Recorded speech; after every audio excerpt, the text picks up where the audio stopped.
complace presentarles a nuestro hermano gobernador distrital, el doctor Carlos Smith Fry, para que nos brinde sus palabras de apertura. Adelante, hermano Smith. Muy buenas noches a todos. Mi respeto a la asesoría de valores por su consistencia, por su constancia, y me siento tan parte que no hay nada que parezca sea similar a valores que caiga en mi mano y no lo mando. Si llega o no es otra cosa, pero yo siempre procuro mandarlo porque creo en la importancia de eso, creo en el significado de predicar con el ejemplo de valores, de respeto a la dignidad humana. Soy un amante de la historia, me encanta la historia. Es más, yo doy clases a los médicos jóvenes en mi especialidad de ética y historia de la psiquiatría, que es mi rama de mayor fortaleza en lo académico.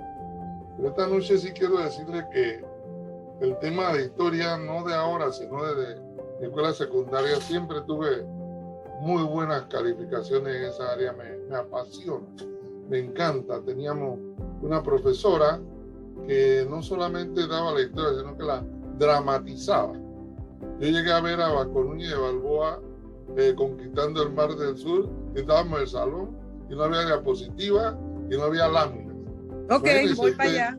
Cómo estaba metida esa profesora que uno aprendió a amar la historia porque ella era parte, se metía entre los protagonistas y hablaba y se sabía tan de memoria lo que Vasco Núñez había pronunciado al entrar al Mar del Sur, que una vez fui al Hotel Meliá, y allá tienen el escrito de lo que dijo Vasco Núñez. Wow, esta profesora vivía el tema de la historia, así que nos transmitió a muchos de nosotros el amor por la historia, porque para mí el que no sabe de dónde viene, mucho menos va a saber para dónde va. Y los panameños y los leones en particular necesitamos conocer la historia patria, porque uno de los refranes nuestros es el nacionalismo. Eso está en la divisa leonística y parte de ello es eso. Así que si nosotros no conocemos nuestra historia, y pasa mucho, pues, porque hay un viejo adagio que dice que la historia la escriben los vencedores, y si alguien de las imágenes olvidadas no era parte de los vencedores, tengan la plena seguridad que lo van a olvidar. Así que es un problema de que saber historia es una actitud de constante rescate, de constante búsqueda de cosas que fueron en efecto olvidadas.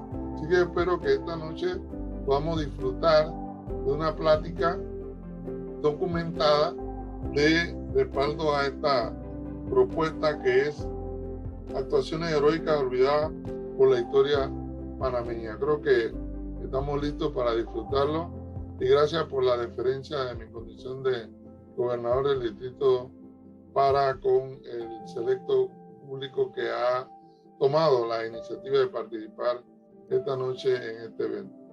Entonces, adelante, Elisa, maestra de ceremonia.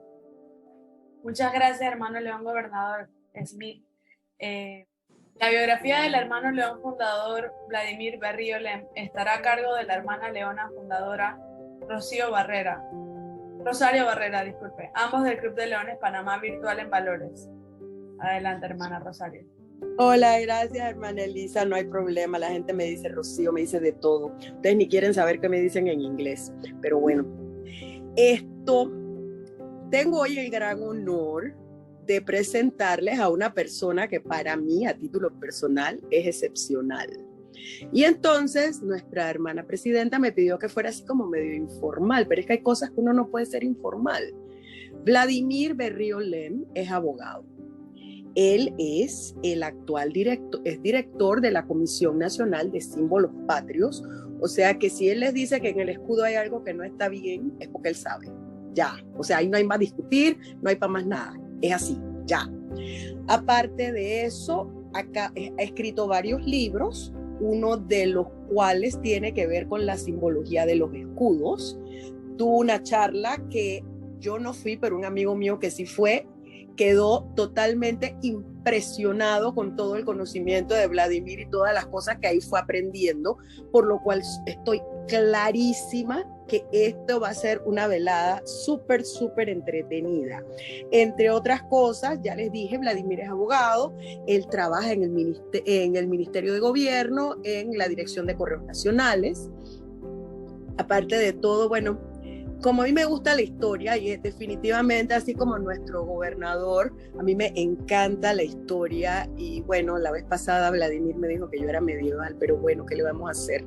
Tiene algo que ver con amor a fosas y a lanzas, ¿qué vamos a hacer? Pues ni modo.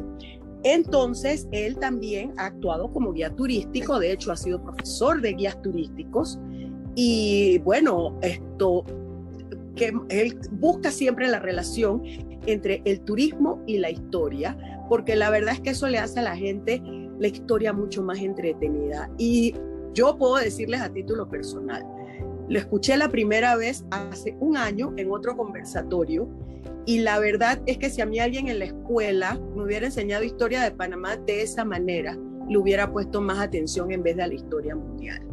Así que los dejo en las muy capaces manos de Vladimir Berrío Lem. Muy buenas noches, honor que me hacen con estas presentaciones. En realidad, humildemente solamente me ha tocado la función de compartir lo poco que puedo haber investigado y de esa manera lograr que las demás personas sepan al menos lo que yo he logrado aprender. Y por lo regular acabo aprendiendo bastante cuando hago esos tipos de compartir.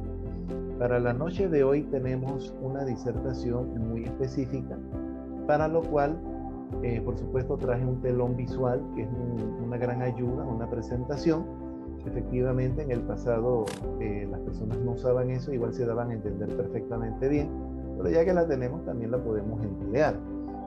No quiero avanzar antes sin haber hecho un pequeño paréntesis, y es que no sé si es invitada o si es hermana Leona, pero me siento muy honrado con la presencia de la profesora Berta Shen, una persona que ya frente a ella y detrás de ella he dicho con la que he aprendido muchas cosas, que me ha hecho tener clara la visión del siglo XIX, que a mí me faltaban varias piezas en el rompecabezas y de una manera además muy amena y extremadamente documentada.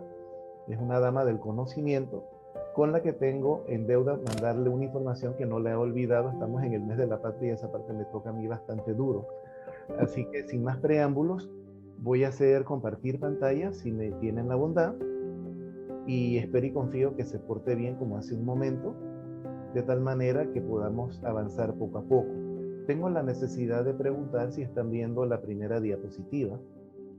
Sí, se ve. Muchas gracias. Esperemos que no haya problemas cuando estemos haciendo las diferentes transiciones. Quiero hacer la aclaración. Sí, vamos a hablar de actuaciones heroicas y definitivamente olvidadas por la historia de Panamá. Pero quiero aclarar igualmente una cosa, porque ya tuve, no una discusión, pero sí un intercambio un poquito fuerte con varias personas por esa palabra. Así como hace un rato estaban hablando de nacionalismo y patriotismo, en este caso de héroes, heroínas, heroico. Miren, es que en el mundo y en la historia está llena de héroes de capa y espada, que es a los que más estamos acostumbrados. Sin embargo, hay héroes de inteligencia y pluma. Entonces vamos a ver ambas caras de la moneda esta noche, y he advertido en la parte de abajo, algunas personas las recordarán, porque ¿qué sucede? Hace un tiempo atrás se hizo una disertación sobre el comportamiento ético de personas panameñas de diferentes épocas, y de ahí hay varias personas que están incluidas en este relato por sus acciones heroicas. Ahí el detalle. De hecho, no se puede tener un comportamiento heroico sin tener un comportamiento ético preestablecido. Ese es el detallito.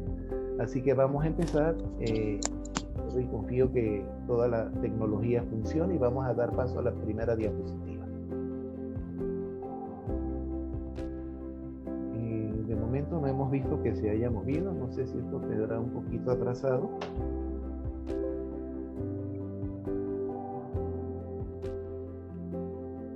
Ajá. pasó finalmente la primera. Eso significa que toqué varias veces y podría ser que se pase inmediatamente otras diapositivas. Vamos a aprovechar. Vamos a hablar de un héroe de pluma e inteligencia. Francisco Javier de Luna Victoria y Castro, panameño de allá de San Felipe. Ellos, las personas que vamos a ver, no es que hayan dicho esa frase. Yo les he puesto la frase que he considerado va más de acuerdo con su carácter heroico. Con educación se pueden ganar batallas sin derramar sangre, con lo que estoy seguro que ustedes estarán de acuerdo. Hablando de él brevemente, ya dije que era panameño, él era hijo único en una familia pudiente panameña. Él se volcó de lleno al servicio religioso, logró llegar a obispo de Panamá y posteriormente incluso del Ecuador. En su regencia en Panamá se fundaron colegios, pero la parte más importante de él es la que está en el segundo parrafito, porque teniéndolo todo en contra y no estando muy de acuerdo España con la fundación de universidades en ciertas colonias, él se atrevió a acoger el pedido de la Compañía de Jesús y de ciudadanos que querían una universidad. Entonces se hizo toda la tramitación y como él le puso el sello de que estaba de acuerdo, en 1749 se fundó la Real y Pontificia Universidad de San Javier, primera universidad de Panamá. Lo más importante es que él no sabe el favor que hizo y que con esos plumazos heroicos que él dio, dándole a la Compañía de Jesús la potestad de dirigir una formación universitaria, él formó, como lo vamos a ver más adelante, a una cantidad de panameños que se logró destacar adentro y afuera del Istmo de Panamá. Así que arrancamos con un héroe de pluma y vamos a proceder a dar seguimiento. José de Antequera y Castro fue otra persona de allá de San Felipe. Él estudió en esa universidad, él egresó como abogado y se especializó posteriormente en otras universidades de la América del Sur.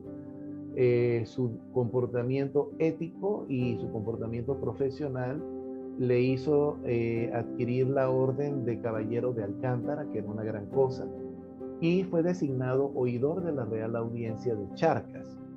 La Real Audiencia es un gran tribunal en donde las personas podían desde su propia tierra hacer apelaciones sin necesidad de tener que tomar un barco e irse a España.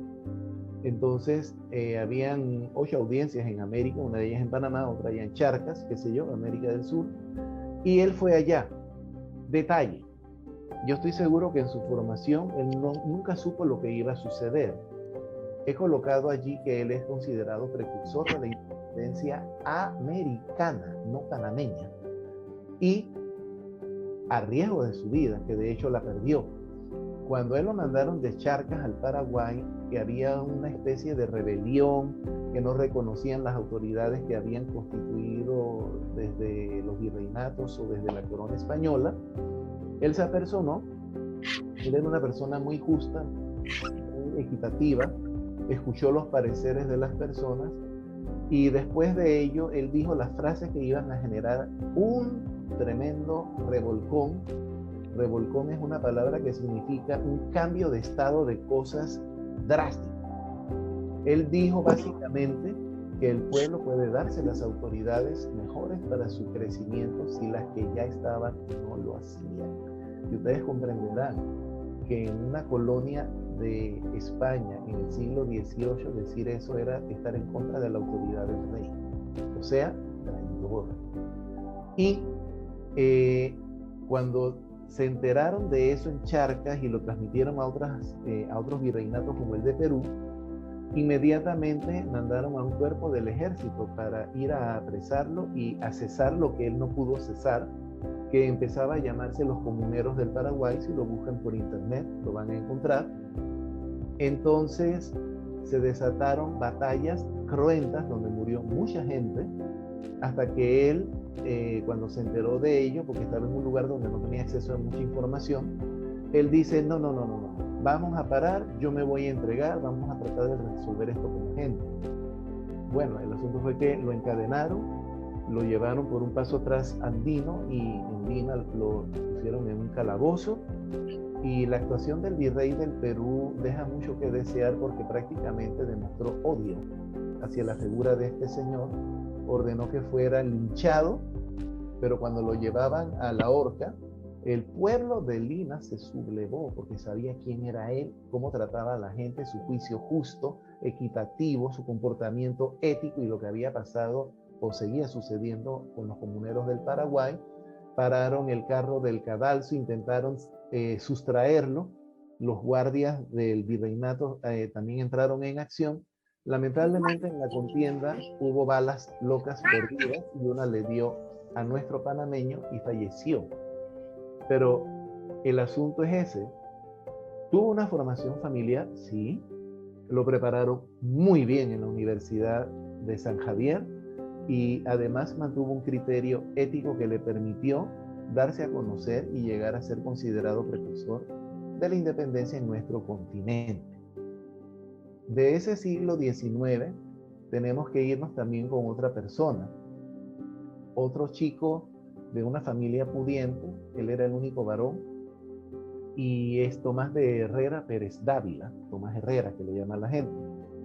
Él, cuando la independencia, pues estaba muy chiquitito, pero chiquito en cuanto que era un adolescente. Sin embargo, él se enroló junto con otras personas de Panamá por el número de 1000 y en él concurrieron también varias cosas.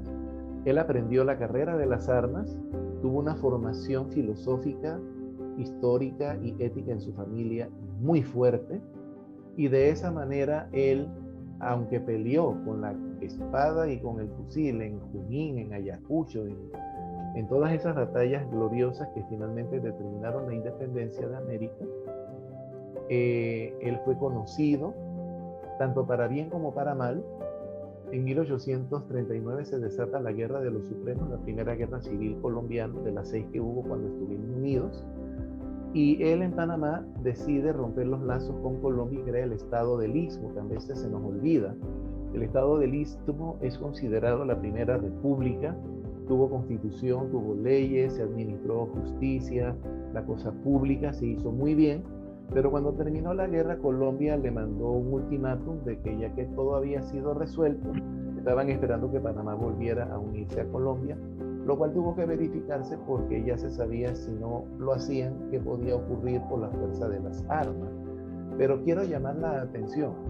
Un chico de familia, de buena posición, casado, que había perdido varias veces su riqueza porque en las veces que lo veían mal, lo desterraban, le quitaban las propiedades, una personalidad bastante compleja. En 1854 acabó con la presidencia de Colombia. Él quedó como presidente de Colombia y él estaba convencido hasta la saciedad de la constitucionalidad, del respeto a la Constitución y a la ley. Y en esa sonada que había ocurrido, que querían derrocar al gobierno y hacer otra cosa, una dictadura o quién sabe qué, él, siendo presidente, se puso el uniforme y salió con los soldados a batallar en las calles de Bogotá para defender esa constitución. Y en esa contienda, que ya estaban ganando de todas maneras, una bala loca le dio y al poco tiempo él falleció. Cuando él cayó al suelo, todos los contendientes se regaron la voz: ha caído Tomás Herrera. Y todo el mundo paró las hostilidades porque él era una persona muy conocida y muy respetada. Y la gente lloró, pidió disculpas, hizo declaraciones, lo que sea. Él lo embalsamaron, lo trajeron a Panamá para ser enterrado. La moraleja es, este héroe creía en el orden del Estado de Derecho, o sea, cumplir y hacer cumplir y defender la Constitución y las leyes del país en que nos ha tocado vivir. De la misma manera, hay otras personas muy interesantes que también han sido héroes y no lo conocemos porque no nos los dicen en la escuela ni en los libros, lamentablemente. Y no porque el ganador no escribió bien la historia, es que sencillamente los han tenido olvidados. Sebastián López Ruiz, él no estudió en la Universidad de San Javier, o en todo caso ya casi para cuando estaba cerrando. Se trasladó a estudiar medicina en diferentes lugares. En aquella época un médico se le decía protomédico. Y él era una persona que no se podía quedar quieta. Estando en el ejercicio médico, había visitado la ciudad de Santa Fe de Bogotá y escribió un informe al rey, directo al rey, indicándole el pésimo estado de las instalaciones hospitalarias, la mala administración, la mala división de tareas y de atención, y que lo que respectaba de la sala de parto y lo que llamaríamos pues hoy de ginecobstetricia era el desastre mayor, y dio varias recomendaciones para mejorarlo. Y el rey, contrario a lo que se podría pensar, y ¿a quién se le ocurre escribirme a mí si yo soy el rey?, le dio la razón y le dio autoridad para que hiciera algo al respecto, y eso le trajo enemigos, como ustedes no tienen idea, porque ustedes comprenderán la resistencia al cambio. Algo muy malo. Mientras hacía el ejercicio médico, que le costó trabajo, porque entonces encima tenía que competir con autoridades médicas españolas, y él era criollo y español peninsular, aunque teóricamente eran lo mismo, se trataban con una cierta discriminación en contra de los que eran criollos, nacidos aquí de este lado de América. Él exploraba las selvas, escribía, y muy bien, por cierto, era educador universitario y también muy bueno. Miren, si buscan en internet o si lo tienen en su casa, las exploraciones traducidas o en el idioma original de Charles de la Condamine y sus viajes a las regiones equinocciales y cosas por el estilo, bueno, pues hay un viaje que él hizo para el Amazonas, que el que lo tradujo al español fue nada menos que Sebastián López Rico, lo que nos demuestra que sabía español y al menos francés y seguro latín, con algo de griego. Él descubrió fuentes de quina en Ecuador, en Perú, en Colombia y en Panamá. Adicionalmente, en Panamá también halló lo que podríamos llamar hallazgos de mercurio y petróleo, y todo eso lo iba reportando. El detalle es que cuando esas noticias se recibían en España, gustaban, pero como dependíamos del virreinato de la Nueva Granada, y el virrey de la Nueva Granada era amigo de un español que había venido egresado de hábito de sacerdote, él le hablaba de que no podían creerle a alguien que fuera criollo, porque solo los que venían de Europa podían tener el conocimiento más fresco y más certero, y entonces a él lo bombardeaban. Sin embargo, y a pesar de todo, él siguió adelante, y aunque falleció sin haber tenido el reconocimiento que tuvo, hoy hay libros que se siguen escribiendo sobre él, sobre sus descubrimientos y sobre el lugar que le habría tocado tener en la ciencia desde aquellos tiempos, de no haber tenido los altercados en donde de una manera peyorativa le decían que no solo era criollo, sino que para la mentalidad de la época solamente una persona pura podía ejercer cargos y él tenía que ser mestizo. Así que imagínense ustedes cómo eran las cosas, ¿no? Miren estos nombres de personas. Definitivamente no tenemos, pues, cuadros, no tenemos. Y ahí habría que añadir también a Segundo de Villarreal, Francisco Gómez Miró, entre otras personas que aquí en este momento no están. Pues miren, estos héroes han sido olvidados. Y ustedes saben quiénes son ellos. Los firmantes nada más y nada menos del Acta de la Independencia de la heroica Villa de los Santos el 10 de noviembre de 1821. Olvidados, que ni siquiera hay una placa en un parque en donde estén los nombres de estas personas y de otros que estuvieron allí y pusieron en grave peligro su vida, porque como les dije con Antequera y Castro, y aquí peor porque era en Panamá, hablar de libertad, hablar de democracia, hablar de autogobierno, se podía considerar alta traición para las autoridades españolas constituidas, y eso no lo debemos olvidar. Así que Julián Chávez, José Antonio Moreno, José María de los Ríos, José Antonio Salado, Salvador del Castillo, José Catalino Ruiz, Manuel José Hernández, Pedro Hernández, que era el secretario, firmaron el acta, además de Segundo de Villarreal, Francisco Gómez Miró, y otro poco de personas que sí existen los nombres al menos, tal vez no un cuadro y tal vez no hay un cuadro biográfico de todos ellos, pero ellos se atrevieron a declarar la independencia sabiendo que si fracasaba todo, los españoles los iban a pasar a todos por el pelotón de fusilamiento. Así que estos son héroes que sabían en qué se estaban metiendo y lo hacían porque consideraban que debíamos ser independientes. Pasamos en ese siglo XIX a una persona muy especial cuya familia se puede rastrear perfectamente hasta Panamá Viejo. Mariano Arosemena de la Barrera. Como les dije, no es que ellos hayan dicho estas frases, yo se las he puesto según lo que he considerado por mi análisis, lo que ellos podrían haber dicho en su momento. El pensamiento de Mariano Arosemena de la Barrera podía sintetizarse en que la libertad de elección y de decidir por uno mismo era lo más importante. Eso significa que él era compatible con las ideas del liberalismo que ya estaba desde la Revolución Americana y de la Revolución Francesa en boga, saliendo de su cuna y cobrando vigor. Gracias a la Constitución de Cádiz, en España se pudo permitir que en territorios que no eran virreinatos, como nosotros, que éramos el reino de tierra firme y punto, se introdujo la imprenta, la cual producía 2 publicaciones, de las que la más conocida, llamémosle semanario, era Las Misceláneas del Istmo de Panamá. Y él allí, arriesgándose, y su hermano Blas también, ellos publicaban lo que pasaba en otros países sobre las guerras de independencia, las declaraciones, los principios de la Ilustración francesa, de la Revolución, etcétera, de tal manera que caían mal en un momento dado, sobre todo cuando llegó el último gobernante español, Murgeón y Achet, que hizo lo posible para que no hubieran este tipo de personas, pero al mismo tiempo con la Constitución de Cádiz tenía que respetar la libertad de expresión y el fomento de las imprentas y de las publicaciones. Cuando se dio la independencia, debido a que ellos sabían pues lo que había pasado en la Villa de los Santos, en Panamá, entonces ellos se organizaron y empezaron a razonar qué era lo que convenía hacer. Porque aunque no era algo fijo, habían rumores de que México pensaba que sus límites llegaban hasta aquí. Se decía que Simón Bolívar, y era verdad, estaba preparando un ejército para arrebatarnos a España. Eso significaba muerte y destrucción y pobreza. Igualmente, si se declaraban independientes y España regresaba, no teníamos ejército donde caernos, nos iban a matar a todos los sublevados y a someter a la población a un estricto control.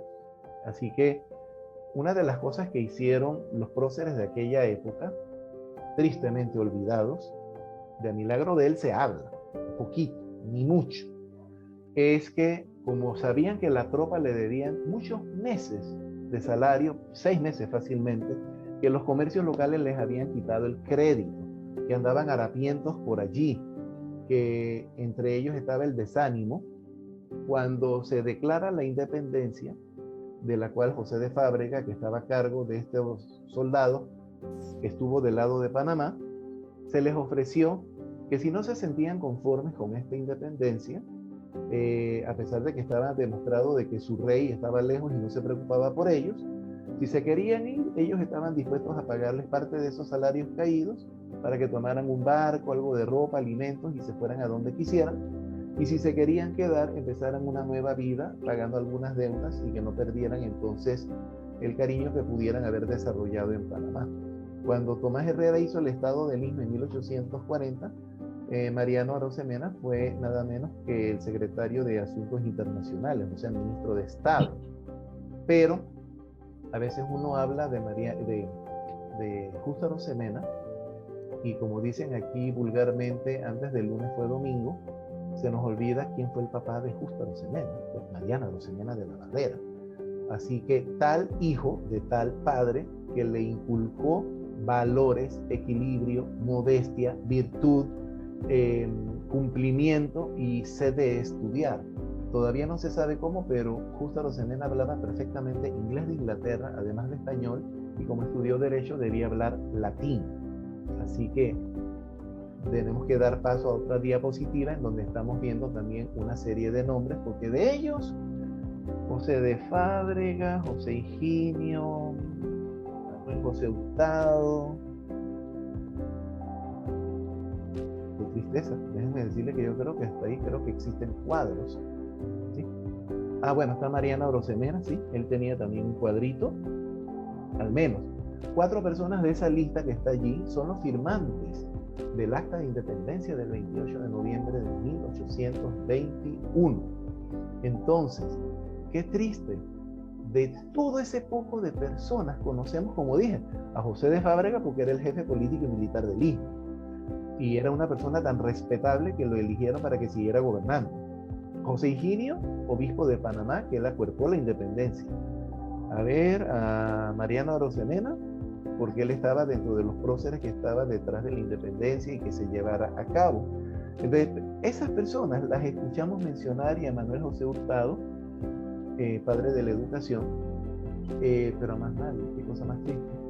Entonces, ¿dónde hay una placa en un parque grande que diga, estos nos dieron un Panamá independiente en 1821? Y si alguien dice, ¿por qué? ¿Para qué? ¿Hay gente más importante? Yo le diría, sí, puede haber gente más importante, está bien.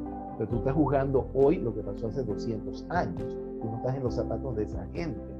Ellos se atrevieron, siguiendo el ejemplo de la Villa de los Santos, de Natá y de las otras poblaciones, a declarar la independencia dando un salto a lo desconocido. Por eso yo puse ahí, damos un salto de fe al futuro. Porque, y si Bolívar no venía, como no vino, y venían los españoles, que sí vinieron, ¿quién nos va a defender? ¿Cómo vamos a detener una invasión de los españoles que van a venir con sangre en los ojos? ¿Qué hacemos si se aparece por aquí los de México? ¿Qué hacemos si por aquí se aparece la gente de las Provincias Unidas de Centroamérica? ¿Ven? Entonces sí, ellos no empuñaron una espada, ni dispararon una pistola, ni un cañón, ni nada de eso. Sí, totalmente de acuerdo.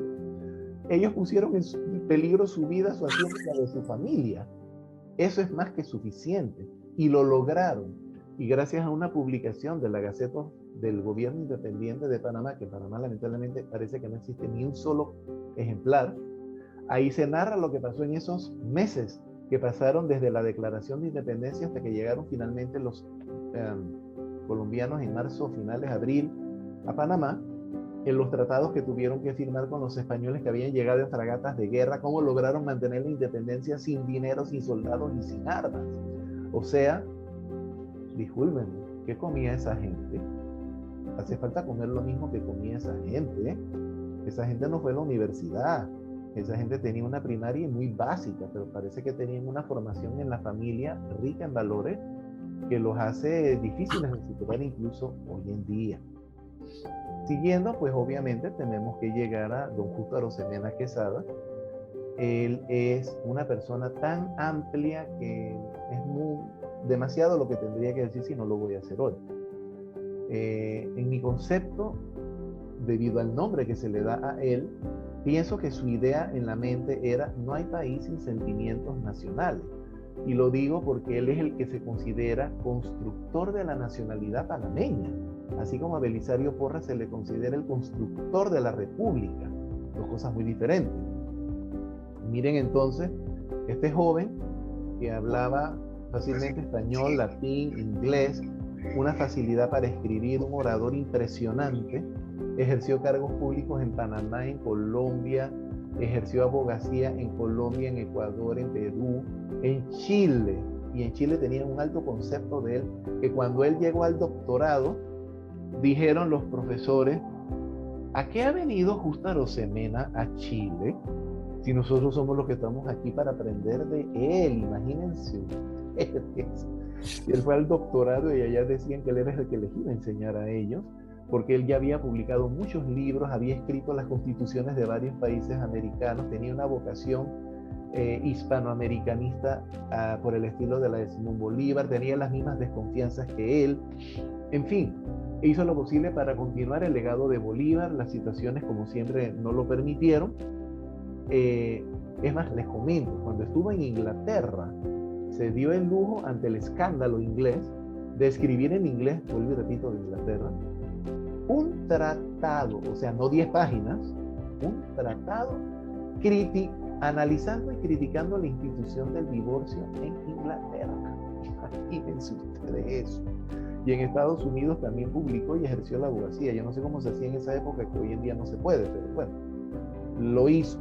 Él es un héroe de grado máximo, con la pluma, con la inteligencia, con la palabra, que su obra maestra fue el Estado Soberano de Panamá, que de los 30 años que duró, nos sirvió para darnos cuenta que sí podíamos autogobernarnos, seguir adelante, desarrollar riqueza, bienestar de la población, que es lo que todo gobierno debe tener como una clara meta. Él inclusive Era tales sus principios morales que él, si le daban una tarea y la lograba hacer en 2 meses, él renunciaba. Él no quería seguir recibiendo dinero por algo que ya había hecho. Igualito que hoy, ¿verdad? Entonces, aunque nació en el siglo XIX, lo hemos conocido en el siglo XX, Victoriano Lorenzo Troya. Y a él lo conocemos porque él tuvo 2 frases: yo elegí esta, muero como Jesús por decir la verdad. Porque efectivamente, por decir la verdad, lo metieron 9 años a la cárcel cuando él fue elegido como regidor allá arriba en el Cacao, en Coclé, en la serranía, como líder indígena. Me detengo un momentito. Aquí hay una palabra que puede ser bonita, puede ser de cariño y puede ser discriminatoria. Es la palabra cholo. En este caso la voy a usar en el sentido malo. ¿Por qué? Porque a la gente de la serranía de Coclé les decían cholos. Pero, y dirán ustedes, ¿y qué le pasó a Vladimir? Cholo es una persona que tiene el cabello liso, que tiene la piel un poquito dorada. Sí, ese es en cariño, ese es con cariño. Cualquiera le puede decir a alguien chombo, negro, cholo, eso no lo entiende. Pero cuando un criollo se refería a los cholos, estamos hablando, 1, personas 100% indígenas. 2, sin cultura, ni lengua, ni costumbres, ni comida, ni tradiciones indígenas. 3, aculturados completamente a ser occidentales nuestros, pues de Panamá. Pero 4, mal vistos por la gente porque, como decimos entonces, no eran ni chicha ni limonada. Bueno, tú eres indígena. Bueno, tú eres indígena, pero me vas a hablar en Nove Buglé, me vas a hablar en Guna, me vas a tener tu tradición, tu ropa, tu religión. Tú no tienes nada de eso, tú eres un cholo. O sea, un cholo es simplemente entonces una persona que no era ni de aquí ni era de allá y era mal visto en todos lados. Esa es la triste realidad de lo que pasaba en la serranía. Y Victoriano, cuando fue elegido regidor, tuvo un atentado y en defensa propia mató a una persona criolla, y por ser esa persona criolla y él cholo morado, lo metieron 9 años a la cárcel. Con tan buena suerte que en esos 9 años fue donde él aprendió nada más y nada menos toda esa estrategia militar, manejo de armas y de tropas, que por eso la gente queda asombrada, que como él, si era un cholo, pudo llevarle la contra a los ejércitos liberales con éxito. Bueno, porque tuvo una escuela injusta, sí, pero tuvo una escuela. Él conoció a Belisario Porras, creyó en los ideales del liberalismo para hacer que los países mejoraran y que por lo tanto a las personas se les tratara como iguales sin importar el color de su piel, su origen o su cuenta en el banco.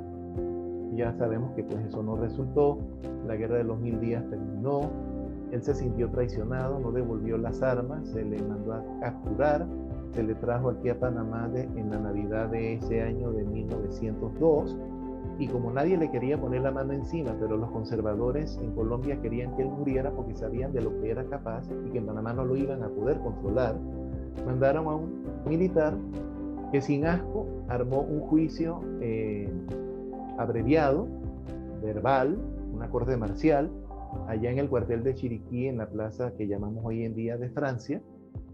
Lo declararon culpable ese 15 de mayo de 1902, lo condenaron a morir fusilado. Oye, está bien pues que lo fusilen, no hay problema, está bien. Esa era la ley de la época y a él le tocaba pagar los platos rotos, es el archivo expiatorio. Pero ¿saben qué? ¿Qué es lo que más tristeza da y más indignación? Yo no sé si ustedes están al tanto de cómo es que se fusilaba o fusila hoy en día todavía a una persona o personas.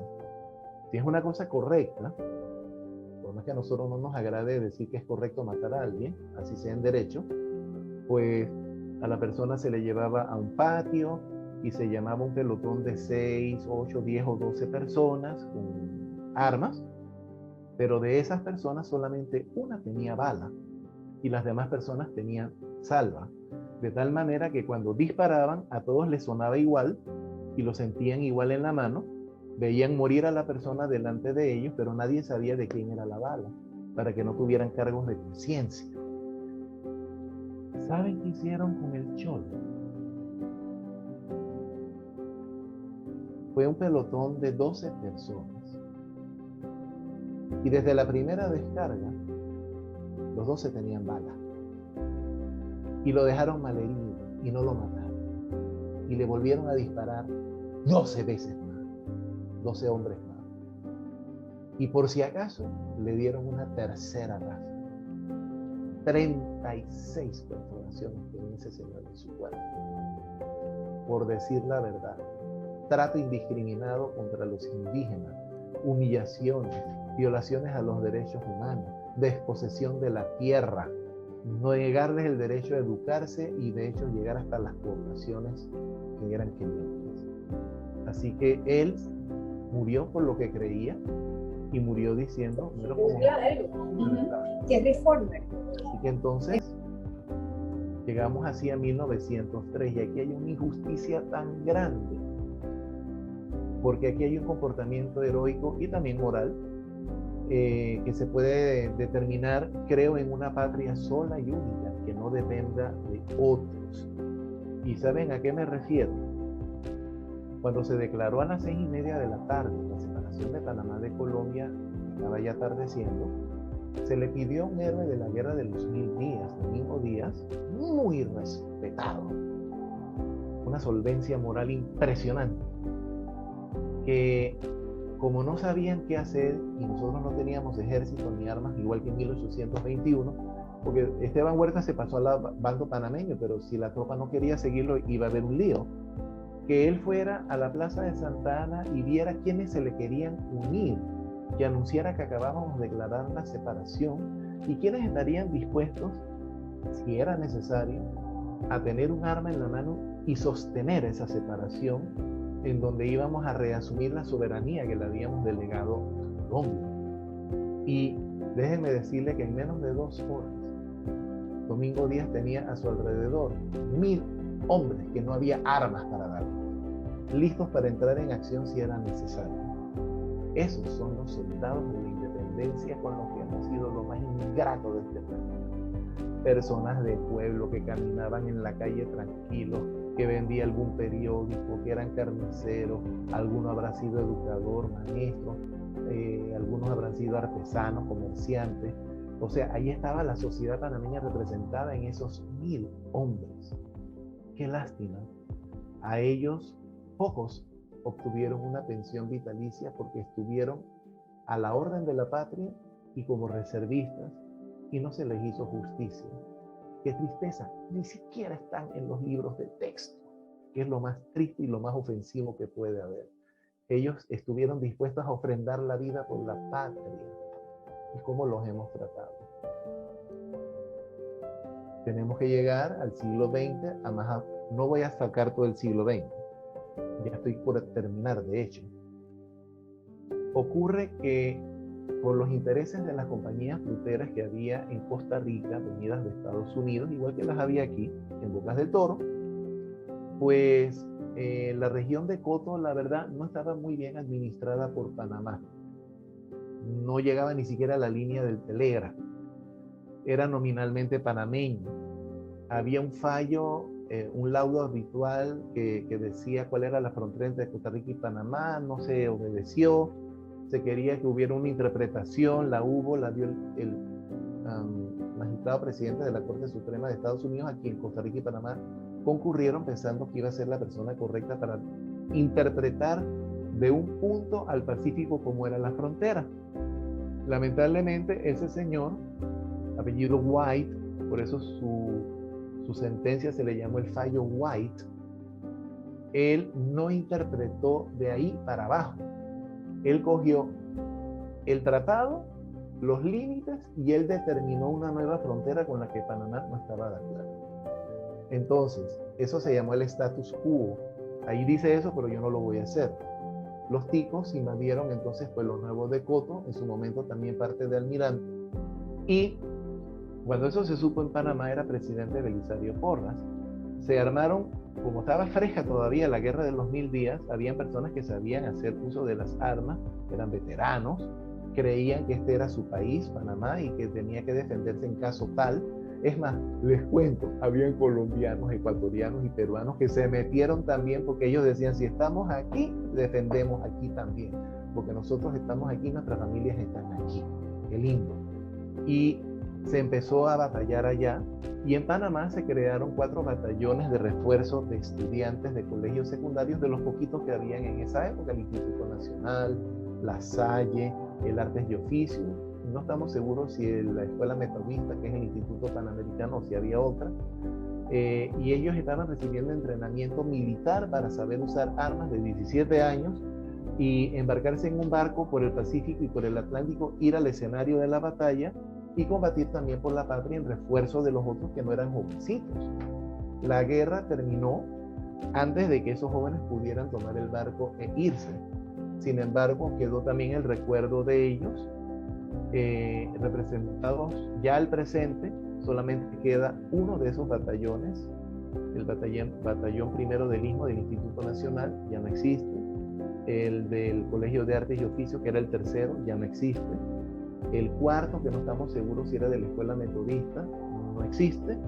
Y solamente sobrevivió el del Colegio La Salle, que en 1900, les mentiría la fecha, cuando se declaró beata a Juana de Arco, Santa Juana de Arco, una heroína francesa, ellos adoptaron el nombre de Batallón Juana de Arco. Y hasta el día de hoy, ya como una cosa más bien simbólica, lógicamente, honrando su pasado y su historia, ellos siguen desfilando en los meses patrios como el Batallón Juana de Arco, con su banda de guerra, su batutera, su compañía de sables y de fusil. Miren lo que hemos quedado hablando de la guerra de Coto. Ahora bien, terminó la guerra de Coto, Estados Unidos intervino a favor de Costa Rica, perdimos todo Coto y otros territorios más de 5.000 kilómetros perdimos, esas tierras ricas para el banano y para otras frutas. Por eso aquí dejamos de hacer de sembrar cacao, que aquí en Panamá sí se sembró cacao, ahora volvió la costumbre. En fin, el asunto fue que con los soldados de Coto, se mencionan en los libros, de Milagro se menciona que en el año 21 hubo una guerra con Costa Rica. Entonces, estas personas, sin que el presidente los llamara, solitos cogieron las armas que tenían, así por un biombo, y se organizaron y se fueron a pelear para recuperar Coto en Costa Rica. Y la guerra la ganamos nosotros. Pero Estados Unidos manifestó que si no estábamos dispuestos a conformarnos con ese fallo, y si no abandonábamos el territorio que habíamos recuperado, debíamos atenernos a las consecuencias, una de ellas, que los acorazados de guerra en Colonia, Panamá, empezaran a disparar. ¿Qué les parece? Bien bonito, ¿verdad? Esas personas pusieron sus vidas ofrendadas a la patria y ya de ellos ni se habla. Y llegamos, por supuesto, a Belisario Porras, que creo que es el último, por varias razones. Estamos hablando de panameños olvidados. Usted dirá, pero Belisario es olvidado. Sí, también. Solamente que olvidado de otra manera. No es bonito para otras personas reconocer lo que él hizo, porque sería reconocer que hizo más que otros gobernantes. ¿Ven? Entonces a los de un partido político lo que menos les interesa es hacer sobresaliente la figura de alguien como él. Y él simplemente era liberal, más nada. Pero él tenía una visión que yo se la he colocado como: para tener el país querido hay que construirlo. Y cuando nosotros vemos los 3 periodos presidenciales de él, ¿qué es lo que vamos a ver? Todos los proyectos que él llevó a la práctica: avenidas, calles, puentes, escuelas, secundarias, hospitales, empezando con el Santo Tomás, monumento, empezando con la Plaza de Francia, el monumento a las colonias de Balboa, la construcción de edificios para oficinas públicas, la modernización de servicios, entre ellos el de correos también, lo llevó a su máximo esplendor, era lo mejor que había en toda América. En fin, de él se dice que fue 3 veces presidente, que lideró a los liberales, que tuvo una participación en la guerra de los 1000 días. No dicen lo más importante, que es todo esto que estamos hablando. Él hizo durante su periodo él hizo un montón de obras, pero hay 103 que hasta el día de hoy están vigentes. y que en su mayoría inclusive se pueden ver. Algunas han cambiado de edificio, pero siguen haciendo lo mismo. Registro público, la lotería, sistema de becas, la cédula. La historia sería muy larga, ¿verdad? Entonces tenemos a un héroe que no hay constancia de que haya manejado armas en la guerra de los 1000 días, que era abogado, pero sí manejó perfectamente la pluma y su boca para arengar a la gente a ser mejores panameños y a tener ese país que todos habíamos soñado en 1903 y que se estaba demorando en concretizarse y hacerse realidad. Por eso él se metió a construir y se atrajo grandes enemigos, pero hasta el último día de su mandato acabó inaugurando las obras que se había propuesto hacer para el bienestar del pueblo panameño. Tremendo héroe esta persona. Hay mujeres, sí. Y debo decir, qué triste. Es harina de otro costal del que se ha hecho también injusticia. He traído estas porque, bueno, no puedo decirlo de otra manera. Pasa con las mujeres que no se conocen los nombres. Se sabe que mujeres participaron en los de 1821, apoyando los movimientos separatistas del siglo XIX, y que participaron de alguna manera en 1903. Pero el nombre de esas mujeres no nos quedó escrito. No les puedo hacer una justicia. Sabemos solamente que hubo, pero ni cuántas, ni cómo se llamaban, ni de qué lugar eran. He traído 4 porque, bueno, pues, aunque sea, y yo sé que hay muchas otras mujeres, pero ellas son ya del siglo XX adentro. Es más bien de estas que han sido olvidadas. Ustedes dirán, pero María Osa de Amador, si de ella se habla siempre por lo de la bandera. Bueno, pues sí, se habla de ella, pero no se habla que ella y su hermano Jerónimo, viniendo de una familia pudiente, no sé por qué, ellos decidieron dejar de usar el apellido de la familia que era de la Osa y firmaron desde el siglo XIX Osa a secas, y a ellos no se les conoció por ser personas de recursos. De hecho, tanto ella como su hermano murieron en problemas. Cuando murió María Amador Guerrero y ella quedó viuda, ella lo pasó mal, bastante mal. Y sí, ella le ordenaron, bueno, no lo ordenaron, le pidieron que cosiera las 2 primeras banderas que había diseñado su hijastro, Manuel Encarnación Amador.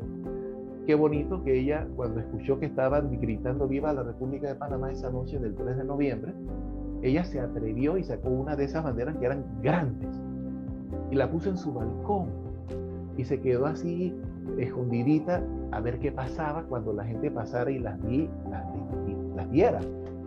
Y lo que pasó fue lo lógico, las personas vieron, se quedaron así, eso estaba en un balcón en lo alto, y eso será la bandera, esta es la bandera de Panamá. No, hombre, sí, mira que el azul en los partidos y que el blanco la paz. Oye, sí, esa es la bandera de Panamá. Y cuando ella vio la aceptación que por solo verla causó, entonces ella agarró su bandera, bajó y se acercó a la gente que estaba allá abajo, era una multitud de puro pueblo, y se las entregó. Ellos cogieron esa bandera con mucho respeto y con mucho amor y la recorrieron por toda la ciudad, por Santa Ana, por Chorrillo, por Caledonia, volvieron a San Felipe, hasta el amanecer del día 4 de noviembre, que se hizo por primera vez en un edificio público de Panamá. A ella se le llama la Madre de la Patria. Tenemos en Colón a Anita Meléndez, la hija del revolucionario Porfirio Meléndez, que era el equivalente de la Junta Revolucionaria de Panamá, allá en Colón. Ella, ustedes disculpen, pero es que en esos tiempos a las mujeres no se las veía con la importancia que se les ve hoy.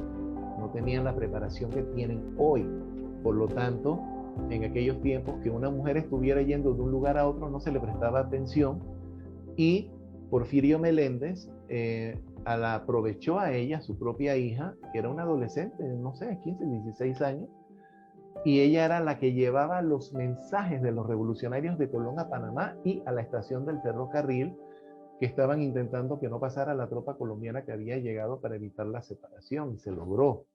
La tenemos olvidada, qué cosa más triste. hablan de que la gente burguesa y oligarca no sirve para nada. ¿Quién sabe? Algunos. Pero miren, una encopetada, así como decimos nosotros, cocotuda, o no sé cómo se dice ya, era Amelia Denise de Icaza. Ella había salido de Panamá a Nicaragua y volvía, pero cuando ella supo dos cosas, en particular, ella escribía poesía, pero ella era una mujer de carácter y de una formación muy, muy noble, muy entera. Cuando ella se enteró del fusilamiento de Victoriano Lorenzo, ella le hizo una poesía. Eso era lo peor visto que podía haber hecho una persona en sociedad en aquella época, porque la sociedad era más que todo de los conservadores que estaban en contra de Victoriano.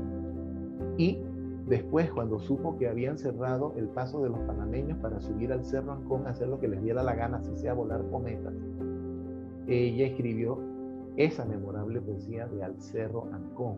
Cuando uno lee las dos, la de Victoriano y la del Cerro Ancón, es un grito de indignación, de enojo de una mujer panameña que se siente herida por las dos pérdidas. Ese es otro tipo de ser héroe, porque hasta el día de hoy se recita el Cerro Ancón, aunque ya es nuestro. Y finalmente, aunque sea un poco más avanzado en el tiempo, en enero de 1959, otra persona también de un carácter fuerte, pero de una estatura moral impresionante, Ernestina Sucre Tapia, de otra familia más o menos. Ella estaba locamente enamorada de Panamá, era educadora, escribía libros. Ella dijo que era bueno que en Panamá hubiera una asociación de muchachas guías, ayudó a que se fundara. Y en una ocasión que las chicas estaban izando la bandera, ella dice, deberíamos hacer algo además de simplemente izarla. Deberíamos tener un juramento como tienen en otros países, que cuando izan la bandera, le juran. Y le dijeron, bueno, hágase uno, pues. Y ella hizo uno y lo estuvieron usando por algún tiempo hasta que en enero del año 59 lo escucharon en la calle. Ya sabemos cuál es el juramento: bandera panameña, juro a Dios y a la patria, amarte, respetarte y defenderte como símbolo sagrado de nuestra nación. Y aquello fue todo.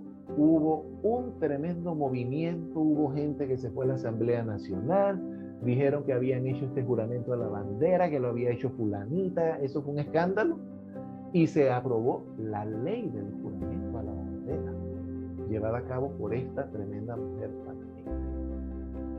Lamentablemente no podría hablar de otras mujeres porque no sabemos los nombres y ya sería estar en el siglo XX y ya no tiene mucha gracia, ¿verdad? Ya de los años 30 para acá. Con eso yo concluyo la charla, pero les invito a que vean esto. Esto es una lección moralizante, en donde los valores son muy importantes. La importancia de trascender. Ocurre que existió en Europa un señor así que se veía un poquito como feo, ¿verdad? Joseph Alois Schumpeter. Él era economista y era muy brillante desde muy joven. Un día, un periodista le hizo una pregunta, una entrevista seguro, ¿no? ¿Cómo quiere ser recordado usted? Y Schumpeter le contestó, amando a las mujeres más bellas de Europa, montando a los mejores caballos del mundo, ser uno de los mejores economistas de la historia, que ya lo era. Bueno, pasó un tiempo, bastante, 50 años. Tal vez él tenía 28 cuando le hicieron aquella pregunta. Y otro periodista, que no nos dicen si por casualidad fue el mismo o fue otro, pero sabían de la pregunta que le habían hecho. Y viene y le dice 50 años después, ¿cómo quiere ser usted recordado? 50 años significa que él maduró, que aprendió, se equivocó, corrigió, vio cómo se movía el mundo. Y entonces su respuesta, miren cuál fue. Quisiera ser recordado por haber formado a 2 o 3 economistas capaces de transformar positivamente la vida de la gente. Entonces, mi llamado, el día de hoy, la noche de hoy, es cómo quiere ser recordada hermana Leona, cómo quiere ser recordado hermano León, porque nosotros seguimos, ¿verdad? Entonces, con eso cierro la presentación, cierro lo que sería mi exposición. Lamento si me extendí, uno se va emocionando, lamento si aburrí a alguien también, no era la intención. Y aquí les dejo pues unos recuerdos de memorabilia leonística. Algunas las tengo, otras no, pero por lo menos la foto. Y ahí si alguien quiere atrever, si no se aburre, no le da un ataque no sé, de neuronas atravesadas, ahí tienen los 2 blogs que yo he creado y manejo, si lo quieren visitar. Y como ya dijeron, yo estoy en la Comisión de los Símbolos de la Nación, y en ese sitio de internet van a poder encontrar un mundo de información sobre el tema, no en el mes de la patria, sino todo el año. Con eso, muy respetuosamente, les digo gracias y estoy a sus órdenes.